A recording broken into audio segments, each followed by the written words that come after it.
luangin berapa menit sekali. Misalnya 20 menit fokus, misalnya 20 menit fokus lihat materi. Nah, yang 5 menit itu buat refresh otak.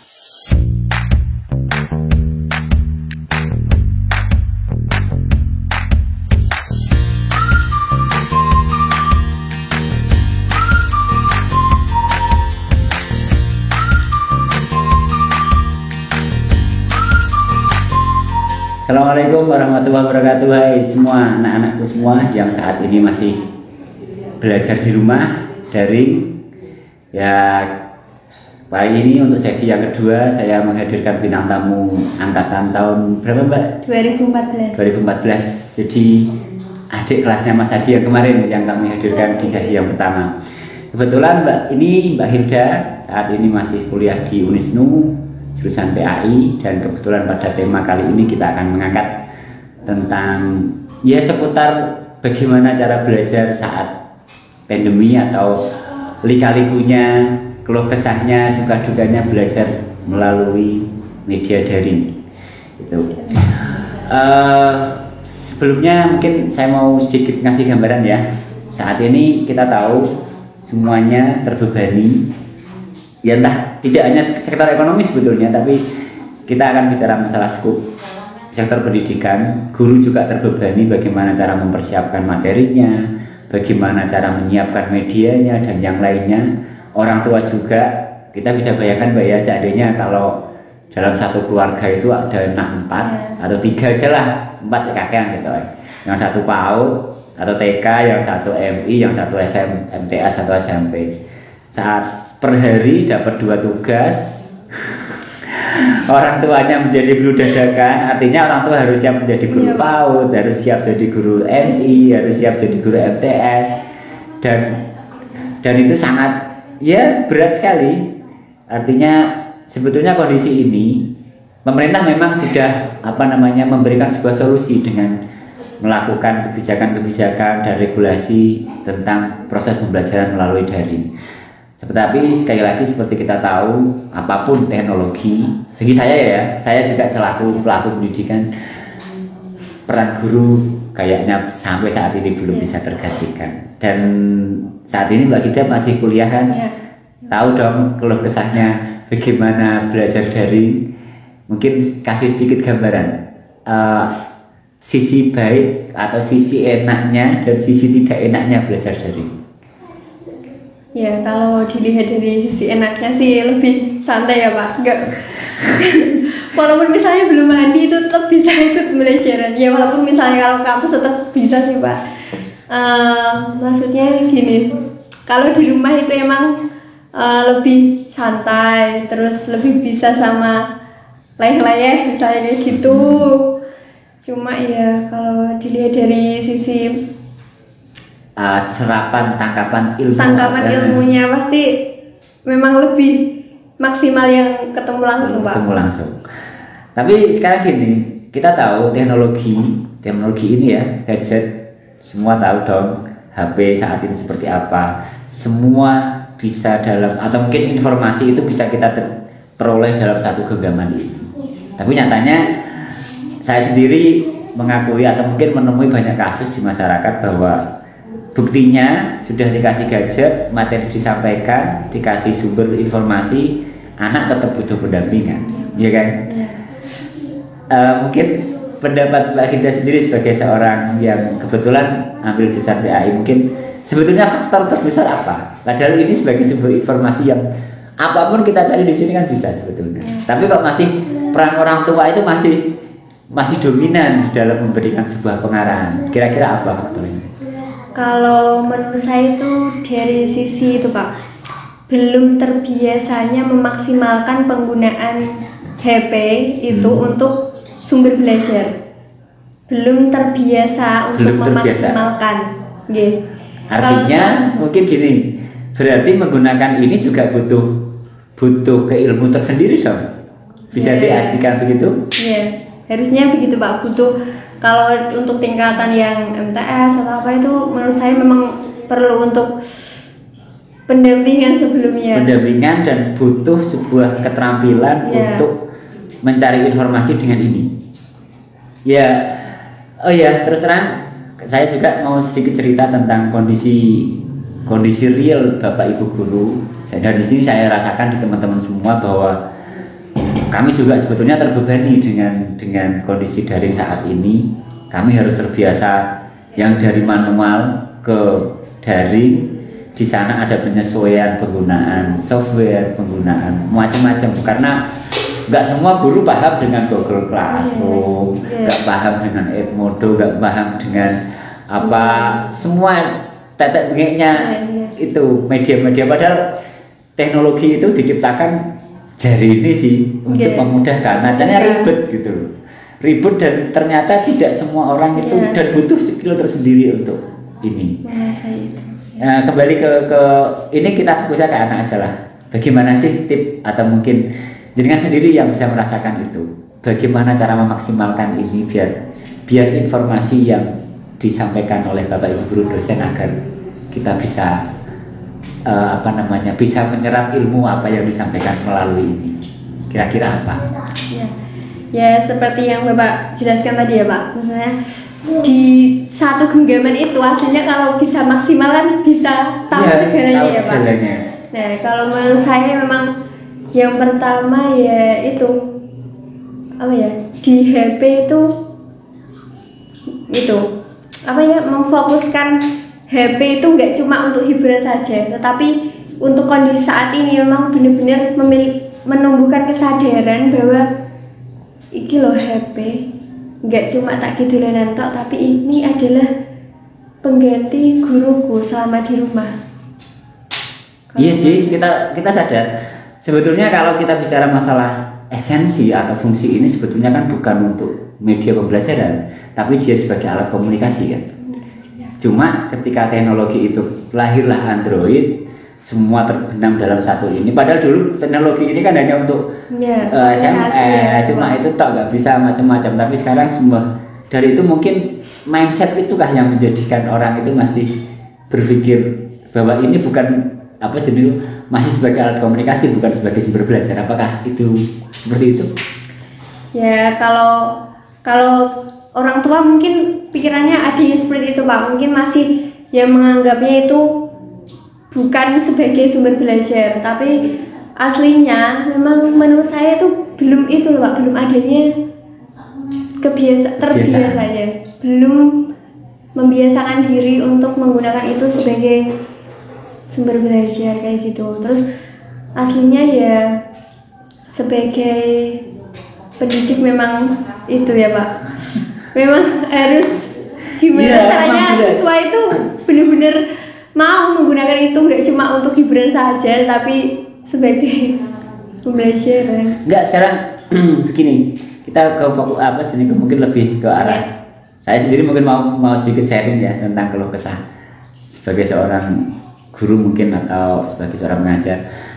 Kami juga sebetulnya mengalami sebuah kebingungan ketika ingin menyampaikan sebuah materi atau informasi ke anak. Kita tahu media belajar di sini kan bisa berupa suara, bisa teks, bisa video, animasi. Itu kalau mungkin bagi saya sendiri yang paling efektif apakah menggabungkan semuanya atau cuma cukup udah pakai teks aja. Itu lebih dari sisi efektivitas penyampaian informasinya. Kalau Mbak Hida yang dirasakan apa? Kalau efektivitas ya Pak, aslinya yang lebih suka yang video. Dalam artinya nanti gurunya menjelaskan terus nanti siswanya bisa paham gitu ya. Apalagi kalau nanti bintang filmnya siapa gitu kan. Cuma kendalanya terutama di desa itu sinyal Pak. Sinyal terus ya. Berarti faktornya infrastruktur gitu. Iya. Artinya kan berarti kan jaringan sinyal. Iya jaringan itu.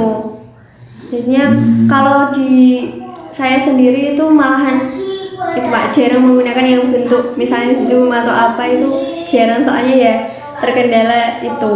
Kalau kampus sendiri menggunakan apa? Kalau di fakultas-fakultas itu ada yang menggunakan fakultas lain ya Pak, ada yang menggunakan Zoom, terus ada yang menggunakan Google Meet. Google Meet itu. Terus kalau yang saya itu lebih seringnya menggunakan di grup WhatsApp. Terus juga ada di e-learning gitu Pak, lebih diskusinya tingkatan mahasiswa kan itu sih Pak, apa mengasihkan pendapat terus apa kayak gitu. Jadi lebih maksimal di WhatsApp sama e-learning selama ini. Dan mungkin jawab jujur aja ini. Yeah. Berapa selama hampir 1 semester ya? Mulai Maret ya, kita belajar seperti ini. Kira-kira daya serap yang jenengan bisa terima, daya serap maksudnya keilmuan saat itu presentasinya berapa? Kalau mungkin tidak boleh bicara persentase lah, mungkin dari sekian materi yang disampaikan dosen itu kira-kira yang jenengan bisa pahami, kalau itu kira-kira berapa persen atau semuanya? Kalau pas lagi niat bener-bener niat ya mungkin bisa 80, 85 gitu, paling 5% apa yang dipelajari. Tapi kalau misalnya lagi bener-bener gak ada sinyal, terus ya di rumah kan kayak gitu sih Pak, bosan terus apa gitu ya, mungkin ya 70. Sekarang gini, salah satu kelemahan gadget atau kita belajar menggunakan ini, karena ini multifungsi sekali lagi, ini adalah device atau alat yang diciptakan tidak hanya sebagai alat komunikasi tapi juga sebagai sumber komunikasi. Satu hal yang sering kita temui itu ketika kita belajar, ada notifikasi dari WA, dari Telegram, konsentrasi kita akan terpecah. Apakah itu juga menjadi sebuah kendala? Itu sebuah kendala Pak. Nah kalau saya sendiri itu biasanya gini, kalau misalnya menggunakan WhatsApp untuk diskusinya, pastinya WhatsApp nggak bisa dinonaktifkan ya Pak. Tapi kalau misalnya diskusinya menggunakan e-learning bisa, yang WhatsApp-nya itu dinonaktifkan. Oh gitu ya? Kan jadinya nggak ada notif WhatsApp masuk gitu sih Pak. Atau Instagramnya juga dinonaktifkan.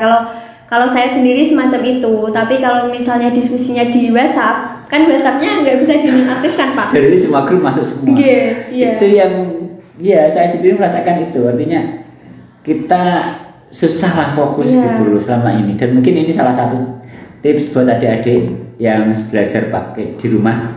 Artinya usahakan untuk tetap fokus yang sumber informasi, selain sumber informasi, artinya kalau nanti kita menggunakan e-learning atau mungkin menggunakan media yang lain yang tidak perlu dinonaktifkan, itu mungkin salah satu tip, begitu ya. Salah satu tipnya agar tetap bisa fokus terhadap materi yang akan disampaikan oleh Bapak Ibu guru. Oke, sebagai penutup, mungkin karena kondisi ini sampai saat ini kita tahu bahwa untuk Jepara sendiri pemerintah masih mengeluarkan surat edaran sampai 30 September. Artinya kan kita harus bersiap untuk 2 bulan ke depan menghadapi kayak gini kondisi ini. Saya ingin tips dari Mbak Hilda yang diberikan ke adik-adik, karena Mbak Hilda juga merasakan itu. Guru memang resiko stresnya beda lagi, stressingnya, pemikirannya dan bebannya itu beda. Mungkin sama-sama sebagai pelajar apa yang harus dilakukan agar tetap semangat untuk menghadapi kondisi kayak gini. Yang pertama sih itu ya Pak, kalau misalnya biar semangat dalam pembelajaran daringnya ya Pak, kalau saya itu buat senyaman mungkin. Kan mau nyaman, mau bebas, nggak perlu ngapa-ngapain, dari kamar bisa. Ya jadinya ya itu tadi, buat senyaman mungkin, pilih sudut kamar yang nyaman. Biar semangat belajar. Terus jangan misalnya pembelajarannya itu 1 jam.